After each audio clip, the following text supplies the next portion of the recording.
En la clase de hoy vamos a ver cómo se modelan los sistemas y luego vamos a ver cómo, una vez modelados estos sistemas, cómo se clasifican. Los vamos a clasificar en sistemas de primer orden, de segundo orden, de orden n y así sucesivamente. Para eso entonces vamos a ver dos partes en esta clase. Primero vamos a ver cómo modelar los sistemas y luego vamos a continuar con el comportamiento de los sistemas de distintos órdenes. Iniciando entonces por cómo estamos modelando estos sistemas, tenemos aquí el primer caso cómo modelar, a partir de sus ecuaciones físicas, un sistema mecánico. Este tipo de modelamiento se va a repetir en la mayoría de los sistemas mecánicos. Este sistema, como pueden ver aquí, consiste de un carrito con sus ruedas, tiene masa m y está ubicado sobre otro carro que no tiene masa.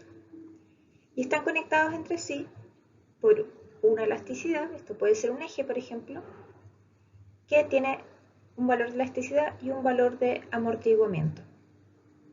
Este es como lo vamos a poner de forma esquemática.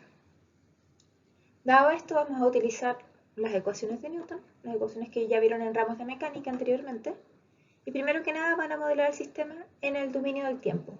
Para esto entonces van a ser la suma de las fuerzas es igual a m por a, donde a es la aceleración de este carrito. Y está en lo mismo que entonces la segunda derivada de la posición. Si reordenamos esto y vamos reemplazando, entonces nos queda la masa del carrito por la segunda derivada de la posición, va a ser igual a menos el amortiguamiento va a estar entre dos puntos, entre la posición del carrito que se va moviendo, bueno, la velocidad, y la velocidad del carro principal, cuánto va avanzando. Y al mismo tiempo vamos a tener que la elasticidad del sistema va a estar dada por la diferencia de las posiciones. Entonces los amortiguamientos siempre van a estar asociados con las velocidades, la elasticidad va a estar siempre asociada con la posición y la masa va a estar siempre asociada con la aceleración del sistema. Reordenando este sistema, nos va a quedar entonces un sistema que depende de m con la segunda derivada, de b con la primera derivada, de k sin derivada, va a ser igual a ciertas variables por la variable de entrada. En este caso, la variable que tenemos como entrada es cómo se mueve el carrito principal, que también podría ser acá que le estamos aplicando una fuerza. Quizás podríamos tener simplemente otra masa que nosotros le podemos pegar y mover. Eso es lo que estamos representando acá. Lo importante entonces que tomen en cuenta es que, primero que nada, se arman las ecuaciones en el dominio del tiempo, luego siempre se pasan a Laplace. Entonces en este caso ya están organizadas, si se fijan tenemos todo lo que depende de I hacia el lado izquierdo y todo lo que depende de U, la entrada del sistema, hacia el lado derecho. Pasamos a Laplace, nos queda la segunda derivada otorga un s cuadrado, la primera un s y la que nos deriva no tiene ningún s asociado, entonces nos queda ms cuadrado más b por s más k por i de s. Entonces la posición del carrito en el dominio de Laplace va a ser igual a b por s más k por la entrada. Y una vez que tenemos esto, si nosotros queremos encontrar cómo es la función de transferencia de la salida versus la entrada, siempre se les va a decir, si no se dice qué tipo de función de transferencia se busca, es siempre salida versus entrada, pero también se puede encontrar con respecto a alguna otra variable. Aquí entonces despejamos, pasamos el u dividiendo y todo este componente dividiendo y. Y con esto obtenemos la función de transferencia, con lo que ya se puede empezar a sintonizar un sistema. Este sistema sería la planta de este sistema de acá, y esta es la planta que se utilizaría para sintonizar los controladores. ¿Cómo vamos a sintonizar los controladores y qué controladores vamos a usar? Es lo que vamos a ver en las próximas 2 o 3 clases siguientes. Aquí entonces tenemos un segundo ejemplo que consiste en encontrar las ecuaciones, encontrar el modelo del sistema mecánico del péndulo invertido. ¿Qué es lo que hay que hacer para esto? Primero, analizamos la figura. Acá tenemos la figura A, donde vemos cuáles son las entradas y cuáles son las variables de nuestro sistema. La entrada es U, y lo que se va a buscar es mantener en general este péndulo en vertical, es decir, minimizar el θ que tiende a 0, a medida que vamos cambiando el valor de U. Es decir, este carro de acá, donde está conectado el péndulo, se puede ir moviendo. Y este sistema lo pasamos a analizar mecánicamente. Escribimos las ecuaciones de fuerza, el diagrama que vemos acá a la derecha, donde vemos que el sistema está afectado por la gravedad, por la fuerza normal entre el péndulo y el carro, que está dada por B, y por la fuerza de roce entre uno y otro, que está dada por H. Y luego, sabiendo cómo se comporta este, se pasa a escribir las ecuaciones siguiendo física solamente. Primero, se escriben las ecuaciones asociadas al movimiento rotacional del carro en sí mismo, que son las primeras tres, es decir, las asociadas al movimiento en esta dirección. Luego, escribimos las ecuaciones asociadas al movimiento en el eje X, Y del carrito, es decir, cuánto se desplaza hacia los lados, que vendrían siendo estas segundas. Y por último, tenemos que escribir las ecuaciones asociadas al carro en sí, que vendría siendo la tercera. Para cada uno de estos set de ecuaciones tenemos que ir analizando el sistema y escribiendo cómo se comporta. Y si se fijan, en este caso sí o sí hay que conocer el sistema. Tenemos que tener los datos de cuánto es la inercia del péndulo, cuánta es la masa del péndulo y cuánta es la masa del carro. Porque si no tenemos estos valores, no podemos llegar a encontrar el modelo. Entonces las escribimos, tenemos que la posición del péndulo en el eje X depende de la posición del carro en el eje X, más cuánto se desvía en θ, por el largo del péndulo, otra variable que hay que conocer. Y la posición en el eje Y de este péndulo va a depender del largo por el coseno de, nuevamente, este ángulo θ. Cuánto está rotando este péndulo va a ser la inercia del péndulo por la aceleración, va a ser igual a la fuerza entre el carro y el péndulo por el largo por el seno menos la fuerza de roce entre los dos en el eje X. Y ahí lo reescribimos. Ahí tenemos entonces las tres ecuaciones ya rotacionales del péndulo. Luego pasamos a armar las en el eje XY, con lo cual tenemos que la masa de este péndulo está dada por la aceleración, es decir, la segunda derivada de la posición, más L por seno, porque nosotros sabemos que la posición del péndulo es XP, va a ser igual a la fuerza H. Lo mismo para el eje Y, la masa de este péndulo, por la segunda derivada de la posición en IP, la que tenemos acá, reemplazamos, nos va a dar la diferencia entre B, la fuerza que va hacia arriba, menos la gravedad, M por G. Y por último tenemos la ecuación en el eje X del carro, M por la derivada de la posición en X, va a ser igual a U, la entrada, menos H, que es la fuerza que está poniendo en la dirección contraria al péndulo. Teniendo estas ecuaciones, ya es la parte complicada de encontrarlas solamente, se reemplaza en el dominio de Laplace, ustedes ya saben cómo hacer esto, y se reordenan de modo de tener nuevamente X versus U, o si queremos θ versus U. Además, aquí tienen que darse cuenta que vamos a tener un sistema de ecuaciones no lineales porque tenemos cosenos y senos involucrados.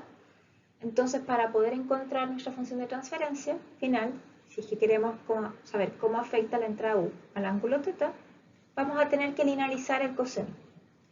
Eso no lo vamos a ver todavía, pero es bueno que ya empiecen a tomar en cuenta que es necesario realizarlo. Luego pasamos ya a los ejemplos con los que vamos a trabajar más seguido, porque son el caso de los sistemas eléctricos. Esto ustedes ya lo conocen mejor que nadie. ¿Y qué es lo que se hace? Se utiliza la ley de Ohm, se utilizan los circuitos de Kirchhoff y se arman los modelos. En general lo que se busca acá es encontrar, se pide, cómo se comporta un voltaje de salida, que en este caso corresponde también al voltaje de la capacitancia, versus un voltaje de entrada. Este voltaje de entrada podría ser cualquier cosa, podría ser una máquina eléctrica, por ejemplo, podría ser otra capacitancia, podría ser un controlador. Y lo mismo acá. Acá podría haber una resistencia que sea la carga que ustedes quieren controlar, o podría haber otro circuito que también se desea controlar. Entonces, en general, vamos a tener varias de estas mallas que vamos a ir conectando una tras otra. Y ustedes saben que para representarlas vamos a tener que modelar L por la derivada de la corriente, más la resistencia por corriente, más el voltaje de la capacitancia, donde el voltaje está dado por I sobre C, la integral de I. En general de esto lo vamos a escribir al revés. Vamos a escribirlo como en función de la derivada del voltaje en vez de la integral. Pero ustedes saben que es lo mismo porque después, si esto lo pasamos a Laplace, basta multiplicar por S y podemos ya ir reordenando el sistema. Otro caso de sistemas que por lo general vamos a ver va a ser modelar sistemas para fluidos, que ya también se los he mostrado anteriormente. Acá les presento básicamente las ecuaciones que se van a utilizar y es cómo funciona un estanque. En este caso, en vez de utilizar resistencia, inductancia, capacitancia o masa, lo que vamos a armar son las ecuaciones de fluidos de caudal. Entonces vamos a tener que las ecuaciones dependen por cuántos flujos estamos entrando y está saliendo. En general, estas ecuaciones nuevamente tienen que ser datos conocidos y nosotros se los deberíamos dar porque obviamente no esperamos que se sepan todas las ecuaciones de memoria, excepto en el caso de los sistemas eléctricos. Entonces ustedes tienen que saber cómo se comporta el flujo de un sistema, cómo se comporta el caudal de un sistema, de modo de que puedan armar todas estas ecuaciones. Y luego si los empiezan a analizar pueden ver que el comportamiento de un sistema de fluidos, de un sistema eléctrico, de un sistema mecánico son siempre análogos, siempre se llega al mismo tipo de sistemas de ecuaciones. Y esa es la importancia de saber más o menos cómo modelarlo. Bueno, hasta ahora hemos estado mostrándoles cómo modelar los sistemas a partir de ecuaciones, porque son sistemas conocidos. Pero muchas veces, y ustedes también esto lo saben, les va a tocar que no tienen idea qué sistema es. Entonces, por eso, lo que nos interesa siempre es saber cuál es la función de transferencia. Si no tienen idea cómo es el sistema, sí se van a necesitar que tengan datos de mediciones de este sistema y ustedes pueden armar su propia función de transferencia de forma ya empírica. Tomando los datos, ustedes van a poder armar un sistema de tal forma de modelar cómo afecta una entrada dada a la salida y así poder encontrar cuál es la función de transferencia del sistema. Entonces aquí tenemos un ejemplo de un sistema de una entrada y una salida, donde tenemos que esta salida va a depender de una función de transferencia por la entrada más otra función de transferencia por el error. En general vamos a querer que el error tienda a 0. Cada una es una función de transferencia que ustedes pueden encontrar por linealización y se pueden utilizar estimando distintos modelos en general. En nuestra área, por lo general vamos a utilizar sistemas Armax, sistemas RX, sistemas FIR. ¿Y cómo los vamos a utilizar? ¿Cómo los vamos a armar? Vamos a usar las funciones disponibles en MATLAB. Entonces, ustedes van a ver, se van a meter a la documentación, van a entonces armar Armax de entrada, salida y cualquier otro requisito que se les pida para poder armar esta función. Y van a tener que tener cierto conocimiento de cómo se comporta el sistema. Sabiendo entonces cómo encontrar una función de transferencia, la otra cosa importante es saber cómo encontrar la función de transferencia de un sistema como este. Les va a suceder muchas veces que ustedes saben cómo se comporta una parte del sistema, pero le agregan ya sea o controladores complicados o tienen más de una planta entreconectadas entre sí. Entonces después la pregunta es, teniendo un sistema como el que se muestra aquí a la izquierda, ¿cuál va a ser el sistema de transferencia, la función de transferencia de todo este sistema? Entonces ahí lo que tienen que hacer es empezar a trabajar de forma muy ordenada y reducir el sistema. Y también hay un par de trucos que tienen que saber. Uno de esos es que cuando tienen un sistema de este estilo, donde tienen una función h, en general h la usamos para representar sensores por si acaso, que están alimentando en la mitad del flujo, es lo mismo que decir h sobre g1 y realimenta antes. Y solamente haciendo este cambio, ustedes pueden ver que el sistema se vuelve mucho más abordable, porque este sistema interno lo pueden modelar directamente. Acá ya hacen G2 por G1 menos H1, y esto lo reescriben, consideran esta su entrada y esta su salida y esta su entrada, y lo reescriben y reemplazan todo este bloque por la función de transferencia que les queda, que en este caso sería G1 por G2 sobre 1 menos G1 por G2 por H1. Luego les queda nuevamente el mismo sistema, pero esta vez con G3. Multiplican G3 por esto, entonces les queda G1, G2, G3 sobre 1 menos G1, G2, H1. Y luego les queda este bloque grande acá que lo pueden reducir. Reemplazando nuevamente, consideran esto su salida y esta de acá su entrada. Hacen las ecuaciones matemáticas de este bloque interno y les reemplazan y les queda esto de acá. Y luego ya les queda solamente el último bloque por reemplazar, con lo que llegan a la salida total del sistema en función de la referencia total del sistema.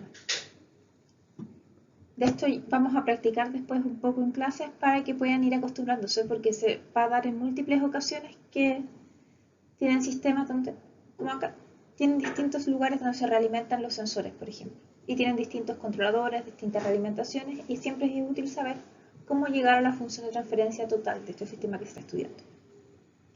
Entonces, hasta ahora nosotros ya hemos visto cómo armar funciones de transferencia a partir de componentes fenomenológicos, sabiendo cómo se comporta este sistema, qué tipo de funciones utilizan para hacerlo a través de datos, que en general vamos a trabajar con ARX, Armax, etc., y cómo ir reduciendo sistemas de transferencia de modo de obtener las versiones simplificadas, que son más fáciles de abordar.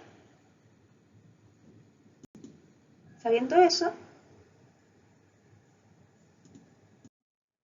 pasamos a cómo vamos a analizar el orden de los sistemas, porque sabemos que vamos a llegar siempre a una función de transferencia que está compuesta por ceros y polos, pero no sabemos qué es lo que nos da el orden. El orden va a estar dado por el número n de esta función. Entonces, si n es igual a 1, vamos a tener un sistema de primer orden.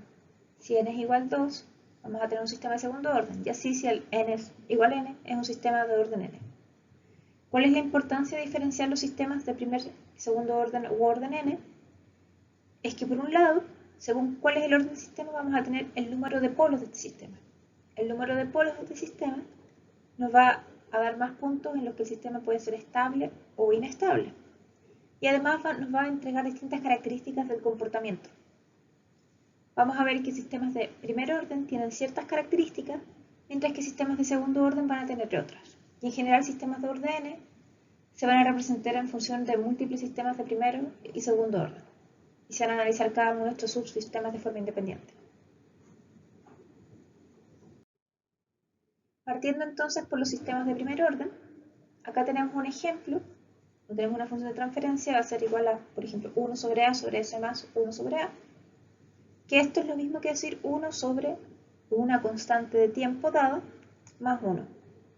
¿Cuál es la importancia del término de decir una constante de tiempo? Que teniendo este sistema, nosotros lo vamos a someter a una respuesta al escalón, lo que quiere decir que simplemente le vamos a aplicar cualquier conexión en escalón, en este caso de 0 a 1.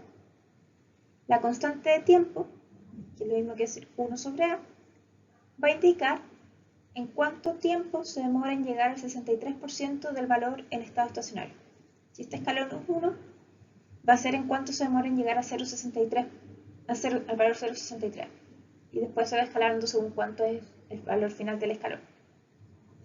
Entonces esto siempre es útil de saber, porque la constante de tiempo nos dice qué tan rápido es el sistema. Si nosotros queremos que un sistema sea más rápido, obviamente tiene que tener una constante de tiempo menor, para que llegue más rápido al valor final. Un ejemplo de sistema de primer orden. Acá tenemos nuevamente una masa conectada a través de un eje sin amortiguamiento, solamente con elasticidad a cualquier muro. Y queremos encontrar el sistema donde queremos ver la posición de esta masa a medida que le aplicamos una fuerza dada. Reescribimos este sistema, nos queda que la masa por x punto más k por x es igual a f. Tenemos este sistema, y pasamos a función de transferencia donde nos queda que 1 sobre ms más k. Si fijan, este sistema no tiene amortiguamiento, eso es lo que está haciendo en este caso la diferencia para que sea un sistema de primer orden. Y la constante de tiempo, entonces, como nosotros sabíamos que está asociada a valor s, va a estar dada por m sobre k. Y esa va a ser la constante de tiempo de este sistema. ¿Cómo va a ser entonces si tenemos el caso de un sistema de segundo orden? En un sistema de segundo orden, vamos a tener que, en vez de tener solamente una constante de tiempo en el denominador, vamos a tener s cuadrado más 2 por chi por omega n, donde este es el amortiguamiento y la frecuencia natural del sistema, más omega n al cuadrado, donde es la frecuencia natural del sistema. Entonces la frecuencia natural se va a relacionar con la velocidad de respuesta y el amortiguamiento se va a relacionar con qué tan amortiguado es el sistema, qué tanto oscila. Y estos dos parámetros van a ser los que se van a considerar cuando se esté trabajando con sistemas de segundo orden. Si volvemos al caso de esta masa conectada a través del eje K, con elasticidad K, esta vez le agregamos cuánto es su amortiguamiento dado por FB. Reescribimos la ecuación igual que antes, pero ahora nos queda ms cuadrado más fs más k. Y de aquí nosotros despejando, igualando la ecuación que teníamos anteriormente, llegamos a que la frecuencia natural está dada por la raíz de k sobre m, y el amortiguamiento, en este caso, está dado por fb sobre 2m por raíz de m sobre k. Como lo hice igualando a la ecuación de la anterior, s cuadrado más 2chi por omega n por s más omega n al cuadrado. ¿Cómo vamos a ver la respuesta de este sistema? Nosotros ya les dije que la amortiguación está dada por cuánto oscila y la frecuencia natural por qué tan rápido es. Entonces, sabiendo que la respuesta al escalón está dada por esta ecuación, eso no es importante que se lo aprendan, no se preocupen, pero es para mostrarles cuál es la respuesta. Vamos a tener que a medida que, cuando le aplicamos un escalón a este sistema, es decir, tenemos que llegar a 1 final, a medida que va aumentando el valor de chi, de 0 hasta el infinito, el sistema va a estar más amortiguado. Entonces, si el amortiguamiento es 0, vamos a obtener la curva en azul. El sistema va a seguir oscilando hasta el infinito. Si el amortiguamiento es entre 0 y 1, depende del valor, vamos a tener que van a ir disminuyendo estas oscilaciones con el tiempo. Y a medida que vamos aumentando el amortiguamiento, estas oscilaciones van a ir disminuyendo. Luego vamos a llegar al caso de amortiguamiento crítico, que es el caso justo en el que deja de oscilar, que es la curva que tenemos acá en negro. Y por último vamos a tener el caso de sobreamortiguado, que va a ser un sistema donde no solamente no oscila, sino que se demora más en llegar a su valor porque toma un camino muy lento para poder alcanzarlo. En el caso de la frecuencia, como influyen distintos valores de frecuencia natural, nuevamente aquí yo tengo un sistema al que le aplico un escalón. Si la frecuencia es 7,85, podemos tener la curva que acá vemos en rojo, es decir, está oscilando a cierta velocidad. A medida que vamos aumentando esta frecuencia natural, podemos ver que las oscilaciones se están volviendo más rápidas. Y así a medida que llegamos a 31 es el caso más rápido de todo lo que hemos visto. ¿De qué nos influye esto? A medida que es mayor la frecuencia natural, el sistema es más rápido y a pesar de que oscile, va a llegar a su valor final a mayor velocidad que si no lo hiciera. Entonces nosotros vamos a tener estos dos casos, y vamos a ir jugando. ¿Cuál va a ser el equilibrio entre el valor de la frecuencia natural que queremos y el valor de amortiguamiento que queremos? ¿Cómo vamos a representar este amortiguamiento y esta frecuencia natural en términos de los polos? ¿Cómo se relacionan? Acá tenemos un polo dado en el semiplano izquierdo, porque nosotros estamos trabajando con sistemas estables. Vamos a saber que la frecuencia natural se relaciona con el valor en esta dirección, en el vector desde el 0, y el amortiguamiento corresponde al coseno de teta, donde teta es el ángulo desde el eje horizontal hasta el vector que llega al ángulo. También se van a poder encontrar simplemente a través de ver la posición, donde tenemos que la posición en el eje j-omega está dada por omega n 1 menos chi al cuadrado. Y lo mismo que ya les comentaba anteriormente, vamos a tener distintos tipos de valores de amortiguamiento. Si tenemos amortiguamientos entre 0 y 1, vamos a tener un sistema subamortiguado que van a ser números complejos. Es decir, vamos a tener acá dos números conjugados complejos. Si el sistema es igual igual 1, tenemos el sistema que va a estar críticamente amortiguado. El sistema va a tener solamente una solución. Y si quieren analizar la respuesta, se van a dar cuenta que esto corresponde también al caso de un sistema de primer orden. Luego, si tenemos un amortiguamiento chi mayor que 1, el sistema va a estar sobreamortiguado. Van a ser dos números reales que van a ser distintos. Si chi es igual a 0, es decir, va a ser un sistema imaginario, y la respuesta va a ser no amortiguada, es el primer resultado que les había mostrado, donde el sistema sigue oscilando hasta el infinito. Y si chi es menor que 0, vamos a tener amortiguación negativa, que quiere decir que en vez de estar amortiguándose, el número va a empezar a aumentar y se va a volver inestable. también van a ser números complejos, pero van a estar en el lado positivo. Acá les tengo las respuestas de cada uno de estos casos para que vean cómo se ve. En el lado izquierdo tenemos la ubicación de los polos, donde acá tenemos el límite entre negativo y positivo, el 0, y acá tenemos la respuesta en el tiempo. Entonces, tal como les decía, un sistema sobreamortiguado va a tener dos polos reales que van a ser distintos y nos va a dar este tipo de respuesta. Un sistema críticamente amortiguado va a tener solamente un polo que va a ser negativo, va a estar en el eje real y va a ser justo el límite entre un sistema que oscila y no oscila. Esto, si se fijan, es lo equivalente a decir un sistema de primer orden, donde ustedes ya saben que con el 63% corresponde a la constante de tiempo. Luego tienen un sistema subamortiguado, tiene dos polos conjugados en el semiplano negativo y la respuesta va a oscilar y va a cambiar qué tanto oscila según la posición de estos polos, qué tan amortiguado está. Luego, si tenemos que el sistema no está amortiguado, los polos van a estar ubicados en el eje 0, porque el amortiguamiento es 0 y el sistema va a oscilar hasta el infinito. Si los polos son inestables, es decir, tenemos un amortiguamiento negativo, el sistema va, en vez de reducirse, va a ser una respuesta inestable, ya que las oscilaciones van aumentando en el tiempo.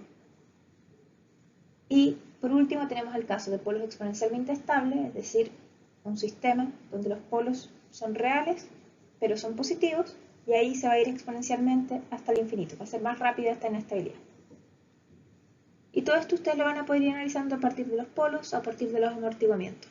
Y va a ser la principal característica que vamos a analizar a lo largo del curso. Entonces finalmente llegamos a la respuesta de sistemas de orden n, en el cual tenemos que la función de transferencia está compuesta por los ceros, por los polos, y el número de polos da el orden. ¿Cómo va a ser la respuesta de este sistema? Va a depender de la suma de las respuestas de los exponenciales, de los senos y los cosenos. Es decir, vamos a separar este sistema en sistemas, en subsistemas de primer orden, de segundo orden, y vamos a ver cómo se comporta cada uno, y la suma de ellos es la respuesta. Y obviamente en el infinito, cuando llegue al valor estable, va a tender también a la respuesta al escalón. Es decir, si estamos en escalón 1, va a tender a 1. Si en escalón A, va a llegar a A. Esto mismo entonces escrito en el dominio de Laplace. Separamos aquí todos los polos asociados al primer orden, todos aquellos asociados al segundo orden y la respuesta al escalón. Lo mismo pasado al dominio del tiempo, las respuestas asociadas a ella de primer orden, y este con el seno y el coseno es la respuesta asociada al segundo orden. Es fácil de reconocer porque ustedes saben que las respuestas del segundo orden van a ser oscilatorias. Entonces aquellas que tengan seno y coseno son la parte del segundo orden. Y aquellas que no, que sea solamente exponencial, va a ser aquella de primer orden. Si lo vemos en polos, vamos a tener que este va a estar compuesto de múltiples polos, ya sean esos, por ejemplo acá se muestra una onda, acá hay un set de polos conjugados dominantes de segundo orden, acá puede ser uno de primer orden, acá otro de segundo orden y así hasta el infinito. También puede haber polos inestables incluidos, obviamente. Y en general lo que se va a hacer para trabajar con estos sistemas, aparte de separarlos en los de primer y segundo orden, si tienen efectivamente n polos, que podría suceder, uno va a trabajar con los polos que se encuentran más cerca del origen, que van a ser los dominantes. ¿Por qué nos van a importar estos? Porque son los polos más riesgosos de volver el sistema inestable. Y ahí va a haber que ir analizándolo sistema a sistema. Y con esto ya llegamos al final de la clase de modelación de sistemas. Y para la próxima semana vamos a ver las características que tienen los sistemas de segundo orden y los controladores pre-IDA.